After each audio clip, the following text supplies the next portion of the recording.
Good to see you. I've got my nose in a bunch of books today. I'm going to focus on two by the same author. But yeah, I've, for a long time, been very interested in this concept of utopia and what does it mean. And that leads me down all sorts of pathways. One was quite some time ago when I was doing my PhD. Actually, I was reading this book called Utopics by the French philosopher Louis Marin. And he was saying that utopia never admits anything exterior to itself. Utopia is, for itself, its own reality. The descriptive mode, seeing all in its gaze, demands that the narrative unfold temporality, okay? Only to bring it back in a kind of circular movement. So the concept of utopia is self-referential. And it creates a sort of space in which the other exists as a neutral or negative space, in a sense. I find that really interesting, but he posits the difference or the tension between utopia and taking a utopian sort of concept and seeing it or using it as a utopic, in which case you're not striving for utopia, or we don't even believe in a utopia, but a sense that there can be a better world, and that better world might be inclusive of multi-ethnicities, multi-faiths, in which maybe the rich and the poor aren't so vastly separated any longer, in which we can achieve something for ourselves that is meaningful, respectful of self and other, and so on. Those sorts of images, which we really need at the moment, what he would call utopics. So to me, that's fantastic, and it's a good place to start because, I've spent. We looked last time at Elise Boulding's thinking, and there's some very interesting parallels between her thinking and the thinking of the Indian social theorist and futurist Ashis Nandy, whom I would like to spend some time with. But before we do that, indulge me please, I just wanted to look at this new book. It's not that new, it came out in 2017, but it's a fabulous book on alternative futures, India Unshackled, and it's by Ashis Kothari, edited should I say, by Ashis Kothari and K. Joy. Now you might be thinking, Kothari, I've heard that name before. It's because Rajni Kothari is the guy who we looked at in week 3, or reading 3, bookshelf 3.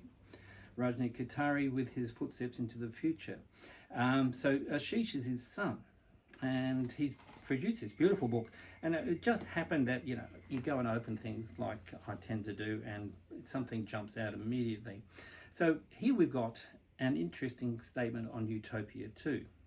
So here they say, as stated by the Argentinian movie director Fernando Birri, who was cited by one of my other heroes, Eduardo Galeano, he says the following: utopia is on the horizon.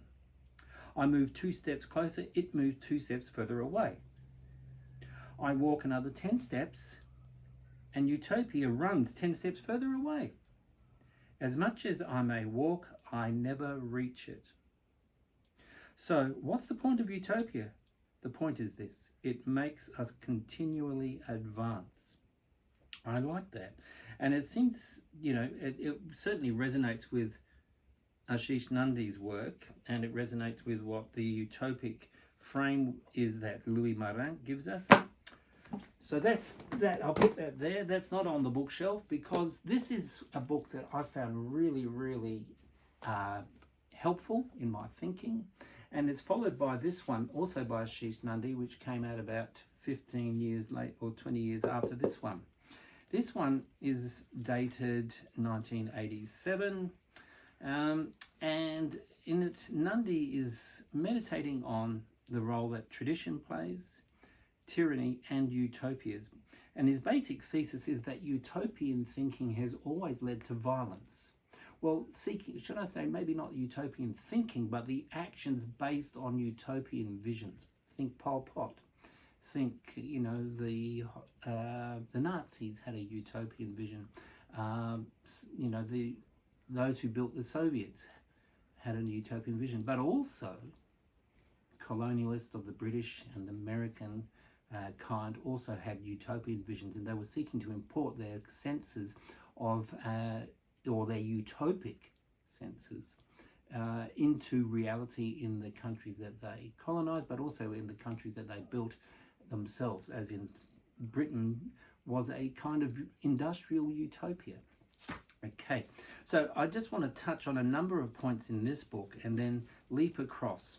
This book is so interesting because there are many things here on the subjectivity of human awareness or consciousness that link up with Elise Boulding's comments that I ended with or landed on at the end of the last bookshelf. So for instance, we're going to use a horrible word, but I'll explain it to you in a moment. So he says, this book is a direct result of the awareness that there is an isomorphism in the internal structures of knowledge, persons and cultures. That is, crudely speaking, what we do to others, we do not only to ourselves, but also to our cognitive structures. In other words, our reasoning structures come to reflect what we do with knowledge and in culture to others, as well as we have to do it to ourselves first. And of course, the British had to enslave their own people, in a sense, the British ruling class,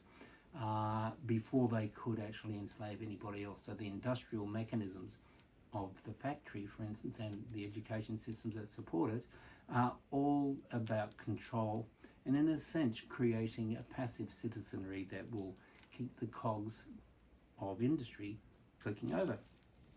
So he says, so that's an isomorphism is where you get something with a very similar appearance. It could be an organism. Let's say a crayfish and a spider or something like that ends up in a dark cave. 100 generations later, both the crayfish and the spider are looking much more the same. They're all white, they've lost their eyes because they don't use them, and so on. And that's from biology, that's where the term isomorphism comes from. So it's like convergent evolution from very different positions. Does that make sense? It makes sense to me, but I don't know. But so he builds on that. So he says, this awareness of the isomorphism has forced me to systematically re-examine some aspects of non-modern visions of the good society. That's where traditions comes from at the top there. And as you know, I'm very interested, because of my historical background, in traditions, what I call creative traditionalism. Seemingly, these visions convert a part of the drive for power, or power over, power to control, to a drive for power over the self, internal power, particularly over the unacceptable parts of oneself, those parts of me that I don't particularly like and I hide from you all. You all think I'm wonderful, don't you? I know you do. But actually, I'm just a dark monster brooding in my cave and seeking to, make the world behave the way I want. I'm manipulative or whatever. Of course, we all are in a sense, but, I keep that on a chain or a leash as well as I can.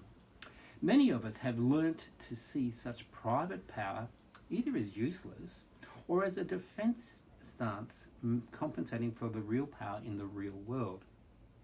Think of Trump's behavior just recently with Zelensky. Yet, while justified in terms of the need of the spirit, such a drive for inner power has social critical functions, unacknowledged in most modern theories of legitimation.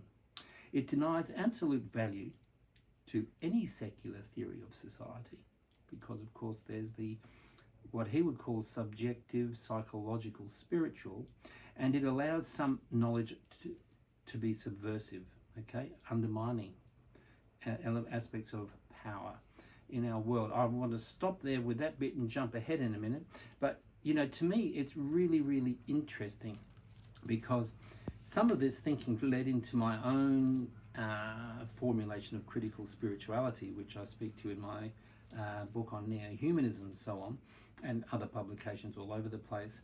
So that critical capacity, the social critical functions that he's referring to there are really important. So if I jump across here, what did I mark here? No, I think we can leave that one because I want to jump on further. So I talk about creative traditionalism, Well, Nandy is referring to traditionalism as a critical function.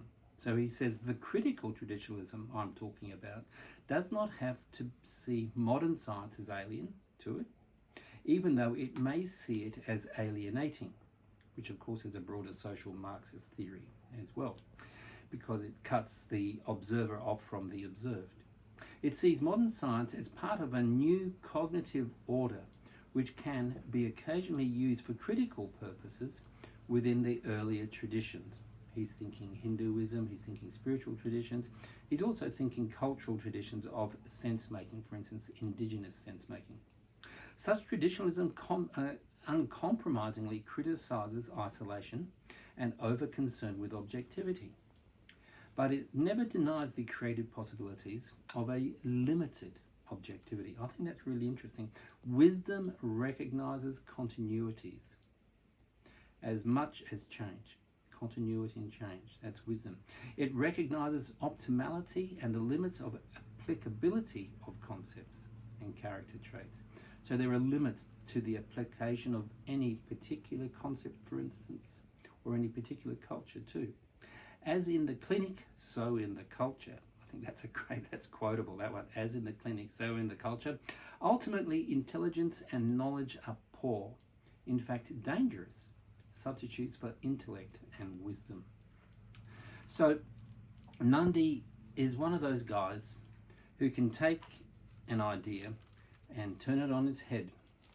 It's kind of it's a bit like a Socratic kind of ability to take an argument and reveal elements in it that are imminent to it but have not been recognized, understood, operationalized even by those perhaps deploying the idea.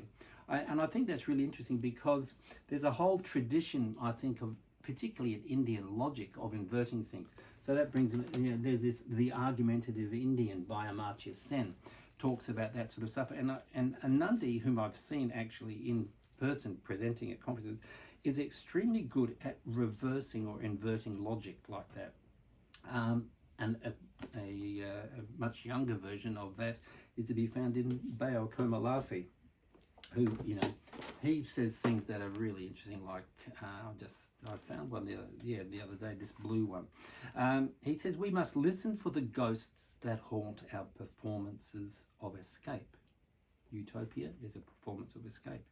And investigate the contours of our vision. So just the language that a Komalafi deploys is very, very exciting, and it builds straight off this Nandy stuff. And so we've got Nandy. He's definitely what I would call an argumentative Indian. And I just want to land on this book of his, which is called Time Tracks: The Uncertain Future of Old and New Despotisms, which came out, I'm just looking at 2007. So it's not that old compared to that. That's 20 years after this book. Okay. But there's a lot of continuity, which is what he's talking about in there, and we can see this stuff. So firstly, there are two things in here that I want to touch on, because they pick up on themes that are very dear to me in my own writing. One is that he's looking at history and mythology and myth making, and he says, in history, when the past is not a straitjacket, it is a prologue. In an epic, Mahabharata, or the biblical stories, especially the Old Testament, in legend, in myths generally, the past is instead an open-ended fable that has invariably a moral appended to it. Jump down a little bit. As a result, retellings of the past outside history do not seek to supply certitudes. Those are left to faith and divinity. The moral of the story, too, is not drawn from the idea of an increasingly absolutized past, not an absolute given, okay, as ethics, let's say, in our times are supposed to emerge from the slow process of gradual closure that we have come to call history. So the slow process of gradual closure. But this is really important. The mythic explicitly locates itself in the needs of the present. But all living myths are also designed to orient us to the future. Think myth, metaphor, CLA, and all that sort of stuff. And then my last one, Which, so yeah, we're going a little bit of a, oh God, there are so many good quotes here that I just love. Nandy is a very quotable guy, okay? So what he's looking for is within language, within concepts, within the, I guess, the psychological or the inner soft tissue history of our cultures, he's looking for escape routes. And that's why utopian thinking, the closed kind of thinking that Louis Morin and people are talking about, it comes out really clearly in Nandy's critique of utopianism here and its inherent violences. And he posits the shaman as a figure, a conceptual figure, an orientation to reality that and I want to end with this longish quote. It's nearly a full paragraph. But it points us at the kind of work that I think Good Futures does. The Good Futurist stands between the present, the past, and the future, mediates between those possibilities. And I think that's something that we need to grow a soft consciousness for. It's not about answers, it's about insight, sense making, and wayfinding. It's about finding our way. Yeah. So this is my last comment or drawing from Ashis Nandy. Wonderful thinker. I hope you go out and buy his books. So he says, look, the shaman, not as the historic symbol of an unco-optable dissent, but as a more modest symbol of resistance against the dominant politics of knowledge.